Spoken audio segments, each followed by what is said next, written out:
I'd like to welcome Mehaban, who's one of our developers at BMC Software. BMC are also sponsoring this session. He'll be talking on Let My Data Go, using zosmf REST APIs to set your data free. It is the 11th of November today, so at 11 o'clock we will be observing a minute's silence, and Mehaban is okay with that. So I would like to hand over to my colleague. Thank you, Mehaban. Good morning, good afternoon. Welcome to the session. We'll discuss how mainframe can communicate with non-mainframe systems and exchange data using zosmf REST APIs. So moving on to next slide. This is a GSE supported charities and referral. Mehaban, we can only see the Microsoft Edge slide.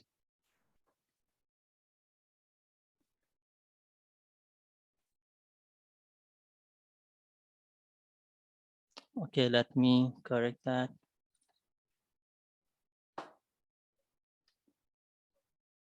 Is it visible now?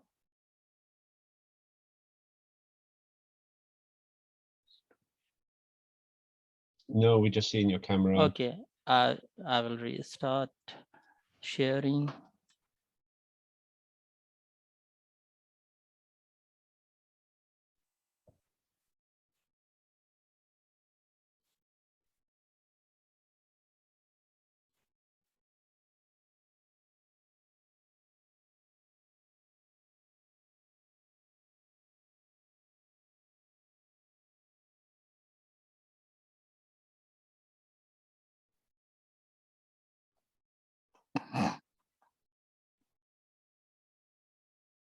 There, marvelous.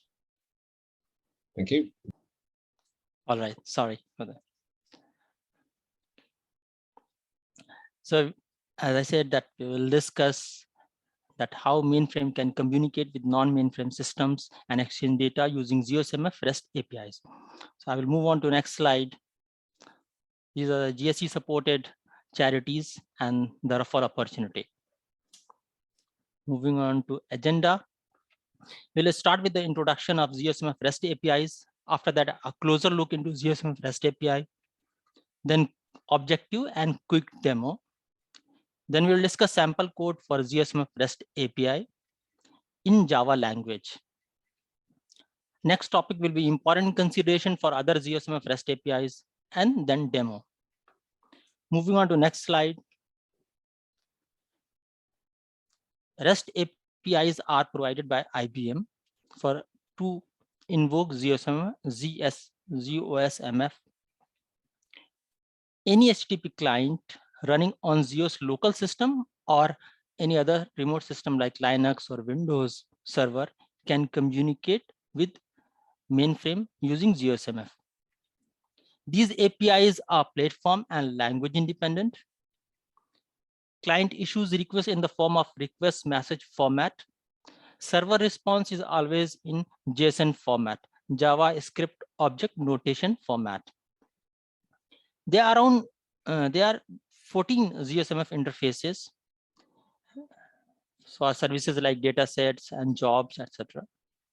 Let's go to next slide and have a look at these interfaces.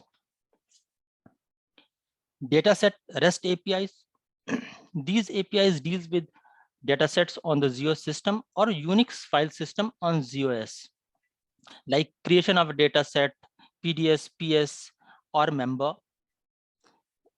deletion of any of these, and writing to a dataset or reading from a dataset, etc. Job REST APIs that deal with the submission of the job, obtaining the status of the job, and reading STSF files, etc. As a part of this presentation, we will discuss only these two APIs. Moving on to next slide. zosmf REST API is a secure interface. So any client, before accessing zosmf and trying to communicate with mainframe server, must be defined in ZMF APLA class of the server. Otherwise, CSRF error will occur. In addition to that, programmer must also set CSRF zosmf header to zosmf while coding. Otherwise, CSRF error will occur. Each request requires that authentication should take place, and for that, encoded user ID and password in this particular format should be provided. We'll see in later slides how to get this encoded user ID and pass it to the mainframe server. Moving on to next slide. ZSMF request have 4 parts. Part 1 is HTTP method like get, put, delete, and post. If you want to read something, we issue get. If you want to write something, we should put. If you want to delete something, delete. And if you want to create some kind of resource, then post method should be used. Each request, ZSMF request, has a special something called uniform resource identifier. So that is uniquely identified using URI. Then some of these requests require headers or parameters. So, and the fourth option and fourth part is the request body. Put and post require request body, while delete and read don't require anything. Response. When we receive the response from the server, response has 2 parts: response information and response body. Response information is like response code, content type, content language, timestamp. Let me reduce this.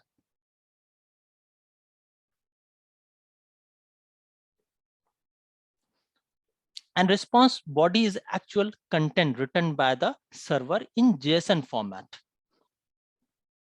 We'll see what is a JSON format in detail in later slides. Moving on to next slide.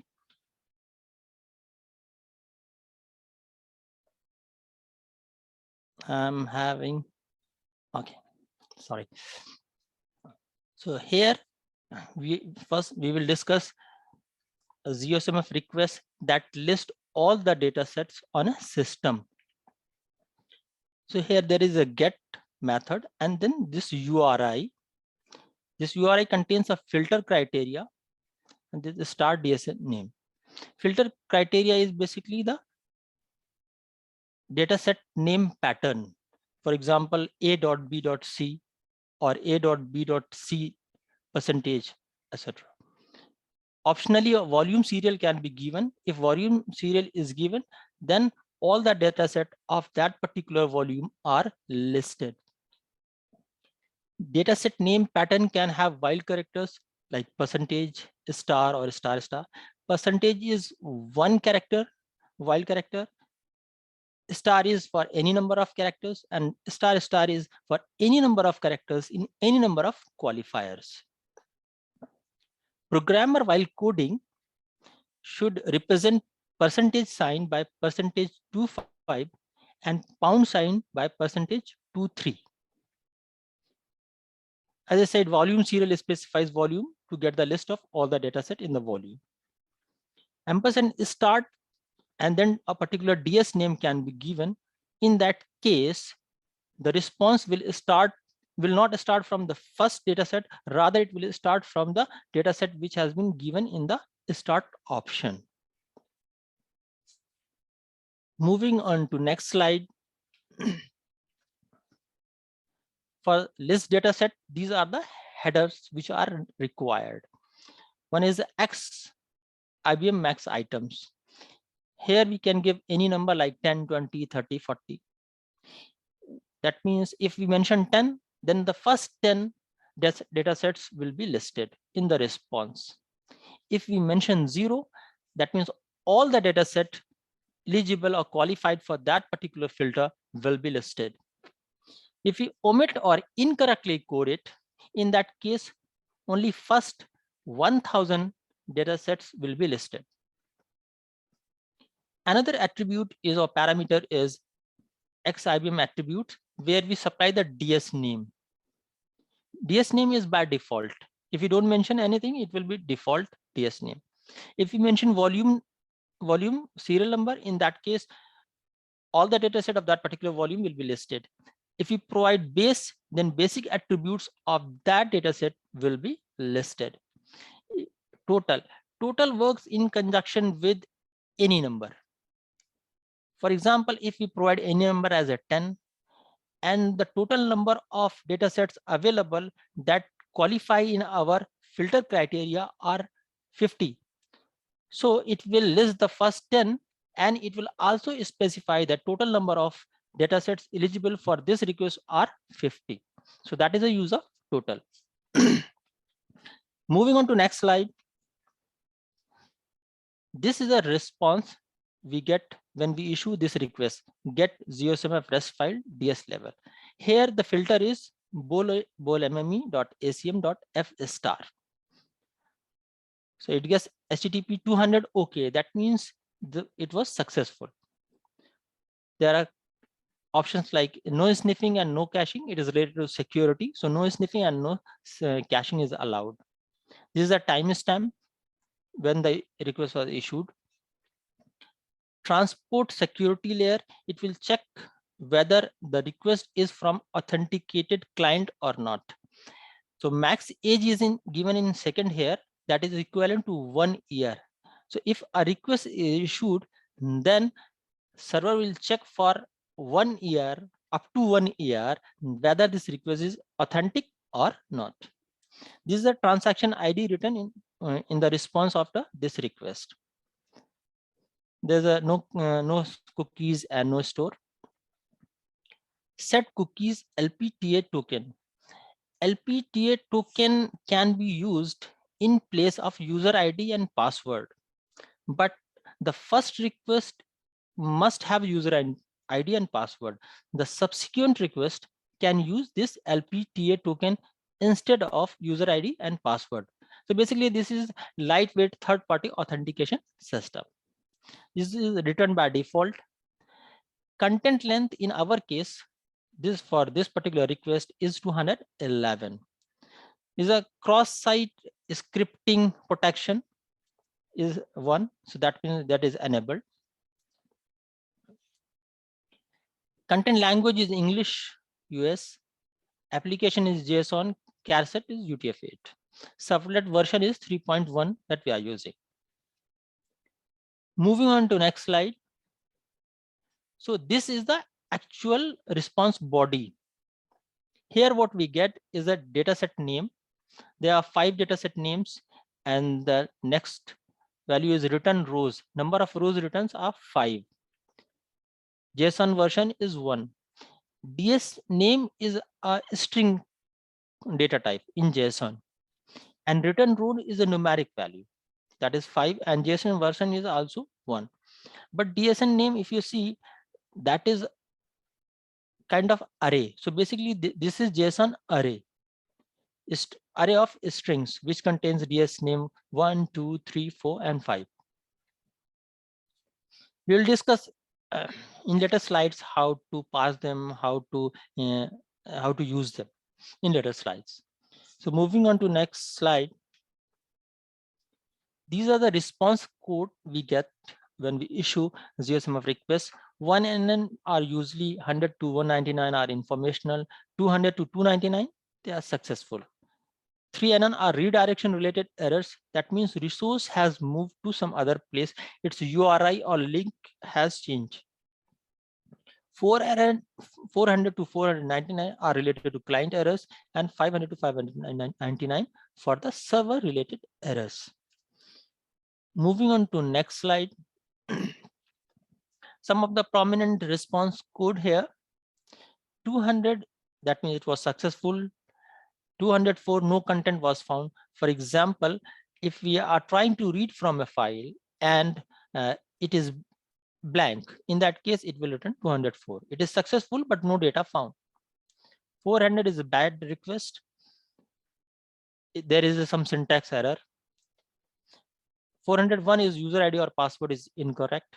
404 request resource not found. It is a client error. 405 method not allowed. That means if we are trying to, let's say, read from a file or data set, but we issue a put command, in that case it will fail, because put is used for writing, while get is used for the reading. 500 is internal server errors. 503 service unavailable. zosmf server itself is not available. So these are some of the prominent response codes. Moving on to next slides. Here we see the JSON response. We'll see what are they. So JSON response is always in the key and value pair. For example, DS name is a key and the value is this. But here, if we see that all these 5 have a DS name as a key and the value is different. Reason is this is an item is an array of JSON type, JSON array actually. Return rows is a numeric value, and JSON version we already discussed. Here we see the job status. If we are trying to obtain the status of job, we get this response. For example, owner, bol MME4. Here, for example, job ID. Job ID is a key and the value is actual job ID. Job name or status. Status, when we submit a job, status is always input. When it starts execution, then status turn to active. And when job completes, then status becomes active. Here return code is null because status is active. That's why return code is not available yet. Let's move on to next slide and see how to parse this JSON data that we saw in a previous slide. So if JSON data or that particular key is of string type, then we use a getString method qualified by the JSON object. This resp is a JSON object. In later slides, we will see how to prepare this JSON object. So if it is a string type, then we use getString and we get the value. We provide this token or key job ID and we get the value of job ID. Similarly for a string, for a status and return code. Return rows is a numeric value. For that we use getInt. And there was an array, item was an array. So for that we get a JSON array object, and then using that we again format as a string. So this way we can loop through whole of the array and parse each value of a JSON object in an array. Moving on to next slide. So how we start actually overall? First, we develop a web application in Java. For this presentation, I'm using Java language, but other languages like AngularJS or HTML or PHP can be used. So I used NetBeans. Any IDE, integrated development environment, Eclipse or NetBeans can be used for developing them. Then we compile and build it. Once it is ready, that means war files or load module in terms of mainframe is ready, then we load into the Tomcat server or any servlet, because we need some intermediate server to handle it, to handle the client part. So in this case, it is a Tomcat server. And then we invoke using any browser and finally connect to mainframe. So if I am developing, for example, if I develop, because I develop this application on my local laptop system. So when I was moving it to, loading it to a different server where my Tomcat server is running. So I use WinSCP. Similarly, putty can be used to copy the var files or load files to external machine where our intermediate server, that is Tomcat server or servlet, is running. Moving on to next slide, we'll have a quick demo. So here there are three machines. One is a mainframe machine, that is our server. On that particular one LPAR, mainframe LPAR, zosmf must be running. That is the one condition. Second is our client. It could be on Linux, it could be on Windows, or it could be on ZOS, where Tomcat server is running. As we discussed in the previous slide, we need to develop the application and load in Tomcat server. So that is a second machine. The third machine involved will be our personal computer or laptop. So let's go to the demo.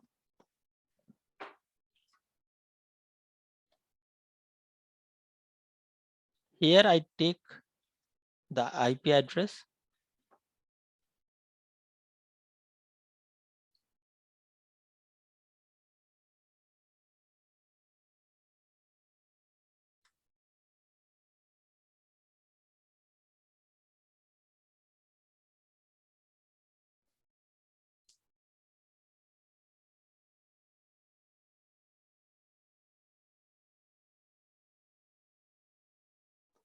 I was reading this comment.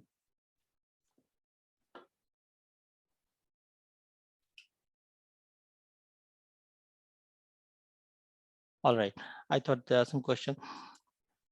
So I'm sharing this user interface. So here we can choose an action. For example, submit JCL from PDS member. I submit. It is asking for some information.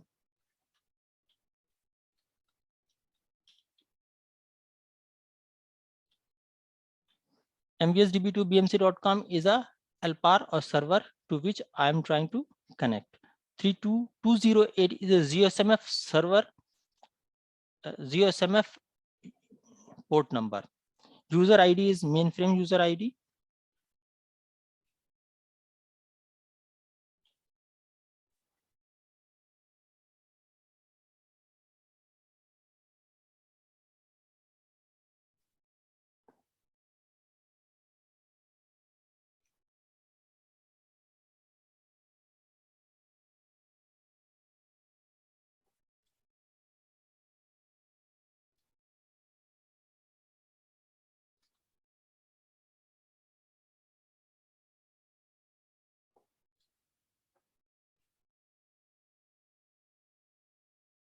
So,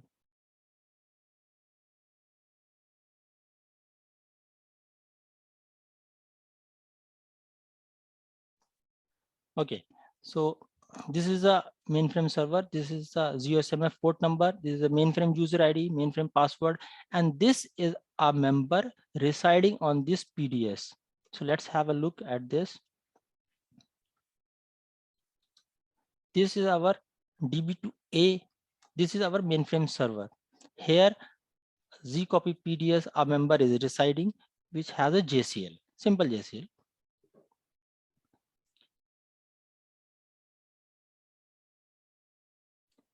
And then there is enter working directory. This working directory is in DB2B. So this DB2B is where this is again an LPAR of the mainframe where our Catalina, that means our Tomcat server, is running. So this DB2B I am accessing from using WinSCP. So here we have a workspace where the information after the execution will be stored. So let me submit it.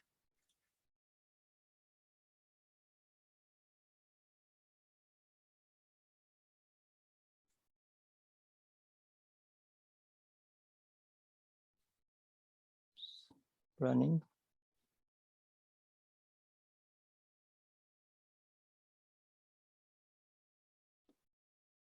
Okay, so this zcopy PDS job ID 268625 has completed successfully, and it should be in server.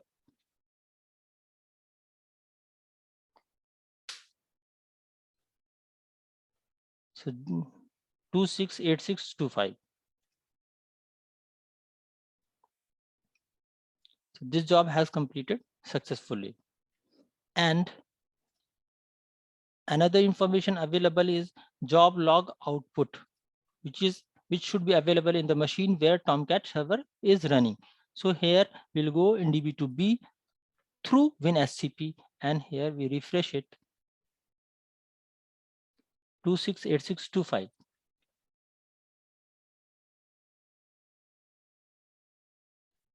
So this is the entire just log has been transferred here. So I think it's time to observe silence.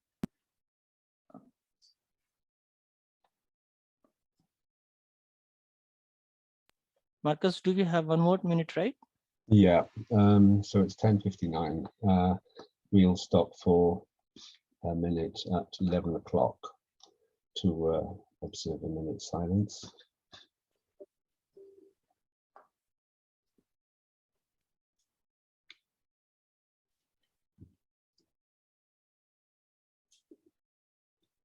Mehaban, before we start, could I share something on my screen? And then you can share yours Sure. afterwards. Sure.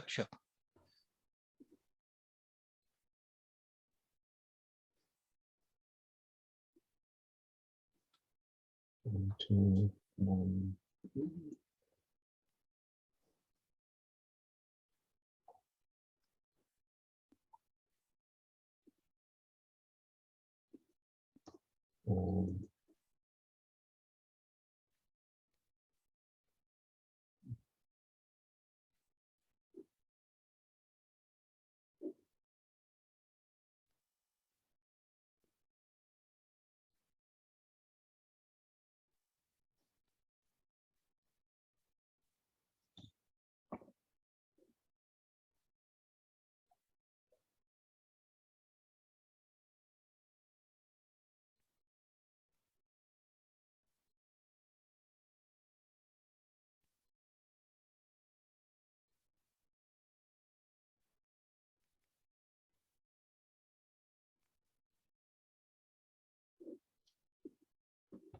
Thank you, everyone.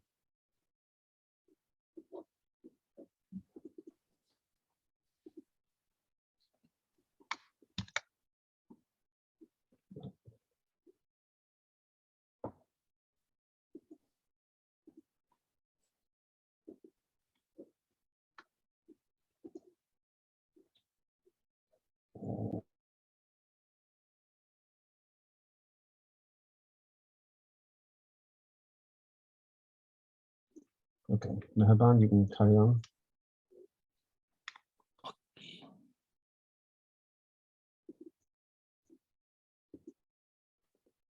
Okay, let me reshare again.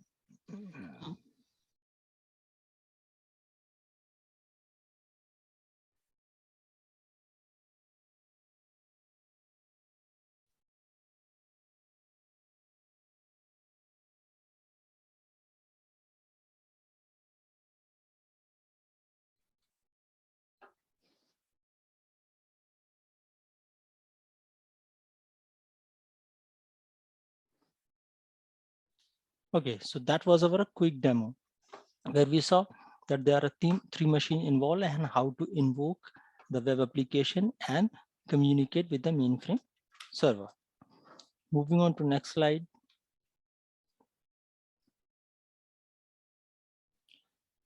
Here we saw that we launch using this particular link. This is a web application name, this is the LPAR name, and this is a port number.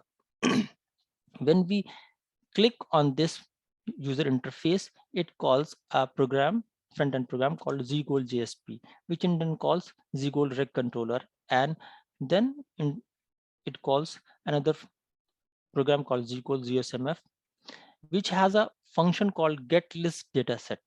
So getList dataset is the main function which issues zosmf request and receives response from mainframe. So we will discuss this particular function, how to code that in any language. But as of in this particular session, we will talk about only in Java, but in similar fashion, it could be coded in other languages as well. So moving on to next slide, and let's see what is a getList dataset function. So this getList dataset function has 4 parameters. One is the URL. How do we prepare URL? https://hostname:/port name, then the URI. So this way we prepare the URL. Then second parameter is a method. It could be get, put, delete, etc. Because it is a get request, so we'll issue a get method. Then we prepare some headers. For example, item numbers and attributes. Then we provide the authorization header, which requires user ID and password. So credential is prepared this way: user ID, password. Then we encode it using convert print base 64 binary. We convert into the encoded format. And then we prepare the authorization header, basic plus encoded credentials. And the fourth parameter is body. In case of get and delete, body is not required. So these 4 parameters are needed for each of the requests, whether it is a get or put or delete. So moving on to next slide, let's see it further in a coding format. So getList dataset is a function. It has a four parameters as discussed. And here what we do, the first thing is using the URL information, we open HTTP connection and we get the connection handle. Using that connection handle, we set the method, whatever the method, get, put, etc. Then we set these parameters, authorization header and CSRF header, which are always required. These 2 headers or parameters are always required. So we set using this way. Moving on to next slide. There will be some other headers which are not always required for each of the requests. Different requests require different parameters apart from user ID, authorization header and CSRF. So we can populate them this way. Then we will see the response processing. Here there are a few parameters. Moving on to next slide. We first check what is the response. If response is between response code is between 200 and 299, that means it is successful. Otherwise, it will go in error processing. So using handle, connection handle, we get the input stream. Whenever we issue a request, we always get some response, and it could be an erroneous response or it could be a successful response. In both the cases, we have to process the input stream. So here it is successful and we get this input stream, then read it line by line, and then finally we prepare a response object. We keep appending and then we prepare the response object. So moving on to next slide. Then we convert this response object to string. So that becomes a RESP. Some slides back, we saw the RESP was a JSON object that was qualified to get to parse the JSON values. So this way we get the response object. If it is an integer value, then we use getInt and we provide the key or token. Similarly, this JSON array will be passed. If it is an error, then we will do the error processing. So basically, this is the way we process the input stream, whether it is error or whether it is a successful. As of now, we have only discussed about the successful. Later on we'll discuss about the error processing. Moving on to next slide, write data to Zeus dataset. Let's say if you want to write a dataset, write to a Zeus dataset. In that case, we will prepare the URL like this. So here the dataset name is zgold idag naps, or if it is a PDS member, then it is a mem1.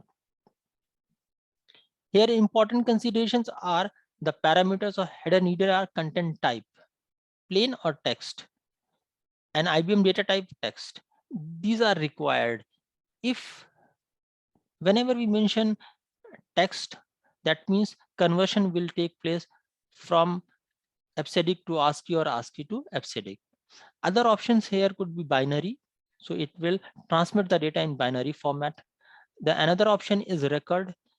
Record is also like binary, but their 4-byte field is appended to store the length of the file.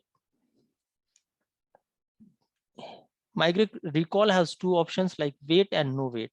If wait is given, that means if a data set is migrated, then zosmf request will wait for the data set to return on DASD. Otherwise, it will fail if no wait is coded. While writing, we need another parameter, most important parameter basically, that is a file content, because we are writing to that. So we need the content what we want to write. Moving on to next slide. So let's see this particular request in language or in Java format. So we have a function called write dataset. It takes 4 parameters again, as we saw in the get list dataset: URL, method, headers, and body. We open the HTTP connection. Using connection, we set do output true. This particular statement tells that request body is being sent. Then we read this output stream and process. Sorry, then we write to output stream. And like our get, here also we check the response code. If response code is between 200 and 299, that it is successful processing, otherwise error processing. Moving on to next slide, create PS or PDS member. For that, we prepare URL like this. Here, no attribute is needed, but body is required. So here we provide body in JSON format like volume, serial number, unit, DSORG, etc. Moving on to next slide. So this is the coding equivalent of that post request. So create dataset again takes 4 parameters. Here we open the connection. And here also we specify set do output to true. That means a request body is being sent. We write to the stream, then we flush the stream and close the stream. That means it will be only once it will be written. In case of put, we don't flush and don't close the stream until we are done. But here, once a request has been sent, it will be immediately flushed and closed. Okay. So moving on to next slide. So far we have seen reading and writing. Now we'll see when we issue a request and if there is an error, so how to process that response which contains the error information. So we read this input stream using that connection handle, and then we parse it. And then similarly we can, depending upon the JSON variable, whether it is a string type or numeric, or it's a boolean, or it is an array, we can parse that. Moving on to next slide. These are some of other APIs. We'll discuss them shortly. So let's move on to next slide. List the member of Zeus dataset. So we want to list all the members of this dataset, zgold idag na pds/member. Here we have to provide the headers. Important thing here is xibm attributes member, because we want to list all the members. That's why we have to specify the members here. Moving on to next slide. If you want to read the content of a data set or member, so we have to prepare URL like this. Then we provide XIBM data type text.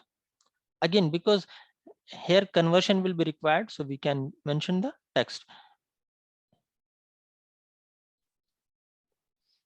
Moving on to next slide.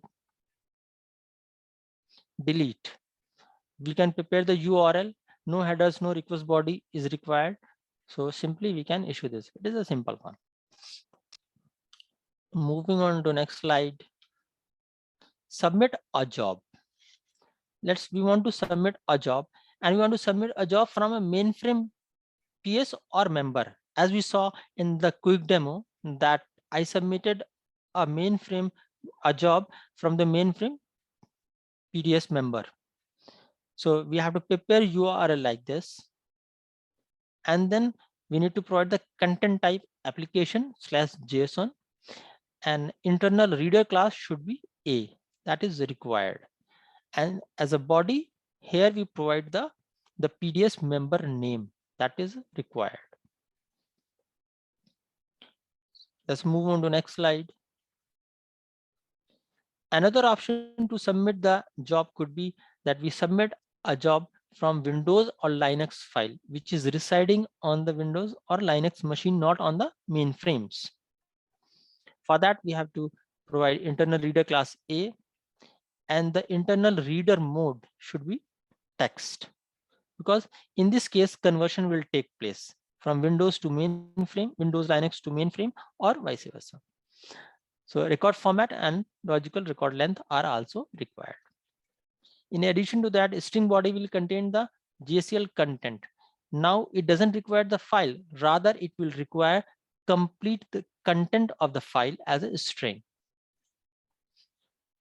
Moving on to next slide. When we submit a job, we get a response like this, as we saw earlier as well. So here, our important thing that we want to talk about is a job ID. Here we get the job ID, and then we get the job name, status, return code, etc. So when we get this response, we can parse this, and we can come to know what is the return code, what is the status, what is the job name, and what is the job ID. Moving on to next slide. Once we submitted the job, now we want to obtain the status of that particular job. So we prepare URL like this. It requires job name and job ID. So when we submitted a request, in response, we got the job name and job ID. That we will use here in the job name and job ID. In addition to that, in headers, we need to set application/JSON. No body is not required here while obtaining the status of a job. Moving on to next slide. Let's say we want to list the spool files. We have submitted the job has completed, but we want to know about the spool files.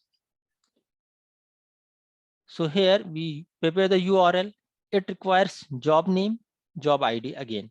For which job and job ID, we want to know the spool file status. So moving on to next slide. This is a response. When we submit list the spool file, this is a response we get. The right side, some part is truncated, but our main interest is in these two, which I have highlighted here. Here we get the DD name and just message log and its ID, file ID. Similarly, just JCL and its ID. Similarly, there will be one other which got truncated, ID1, ID2, etc. This is print and messages, etc. So we get the ID from here, the spool file IDs from here, ID, and we will use this information in next request that we will send. So moving on to next slide. Here we prepare URL like this, and it requires job name that we already got, job ID that we already got, and the new information is file ID. So if we mention the file ID 1, it will give the content of the file ID 1. If we mention 2, then 2. Here again, the content type plain or text is needed. So this way we can retrieve the contents of each of the spool file. So let's have a look at the demo once again.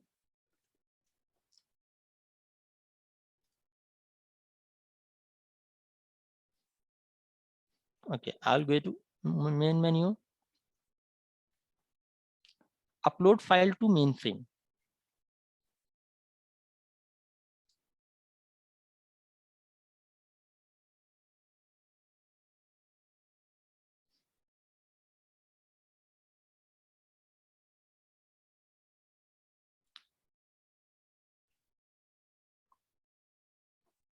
Okay, this is a mainframe server to which we want to communicate with.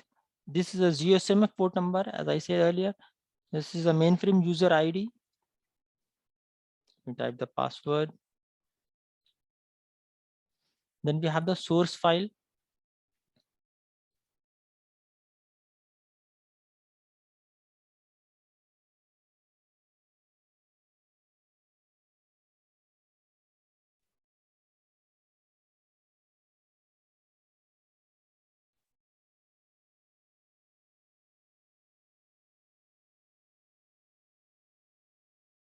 This is a source directory.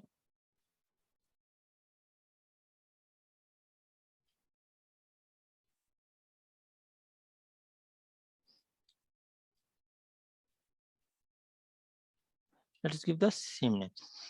Okay, so source file name decides on db2b that we will see through WinSCP.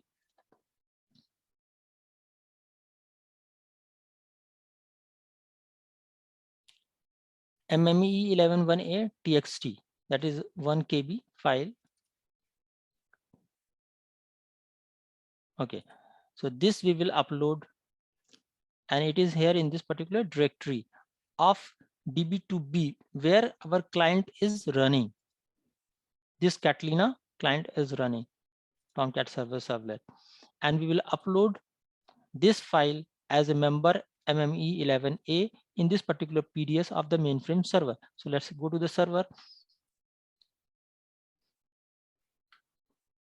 So here we will upload in this particular PDS mme11a. This is db2a.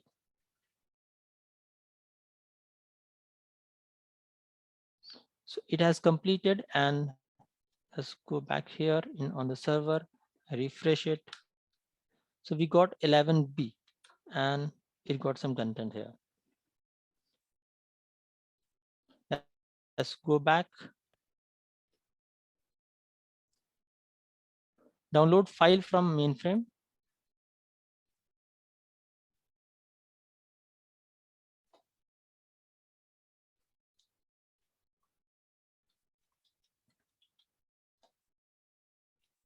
The port number.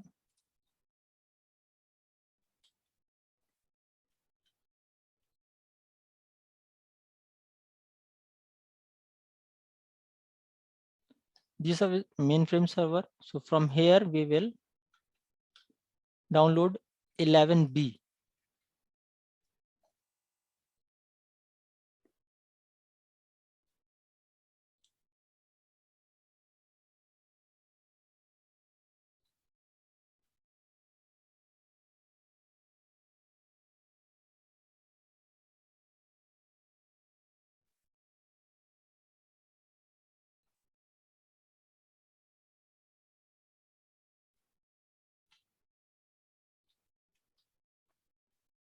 Okay, so this source will download here as this file. So it will be downloaded here.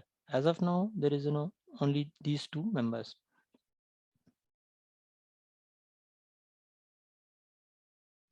And it is successful. So let's go to a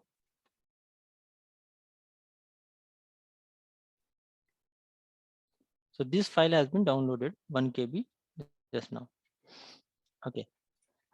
quickly, we're running time. Let me submit this JCL from text file.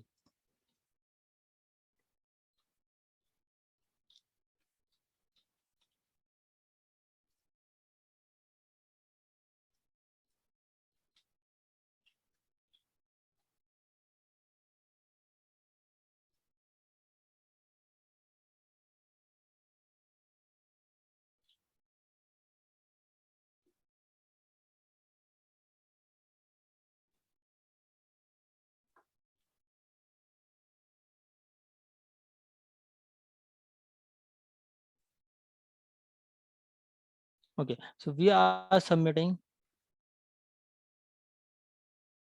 this JCL, Z copy file. Okay, this is a simple JCL.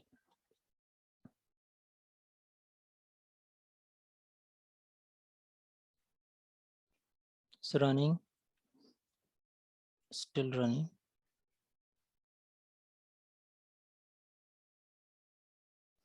So we got 268903 and we go here and check it.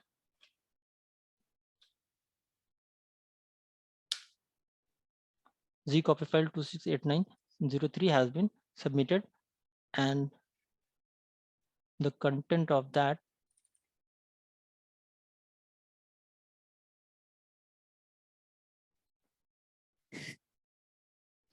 okay.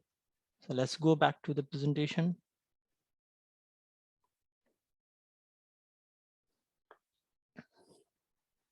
So finally, these are the references which can be referred and explored further. We are at the end of the session. So thank you very much for attending and giving your time. Please fill out the session evaluation and we can have a questions if any. Thank you very much, Meherban. We do have two questions, both from Alain. Firstly, what is the best way to authenticate with MFA or user-defined and managed by a solution like CyberArk?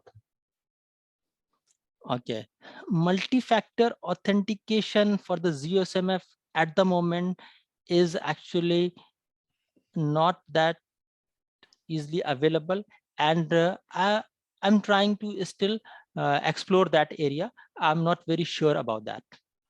So that is an area which multi-factor authentication is not available when I prepare this presentation, but I'm working on that to find a solution, find if there is any possibility. And so I'm not very much aware of that. Okay, thank you. And the other question is, where'd you get Tomcat from? Is it a ZOS install or a BMC distribution or what? Tomcat server license should be with us, whoever is using. So Tomcat server, if license is available, we can install on the Z Linux system. Basically, it is one of the LPAR where it is installed on the Unix file system. But you were running Tomcat on ZOS? Absolutely. Here, as we can see, I'm sharing, I think it's available, right? This is my LPAR DB2B. Okay, Right. So that's on not, this server. Yeah, sorry.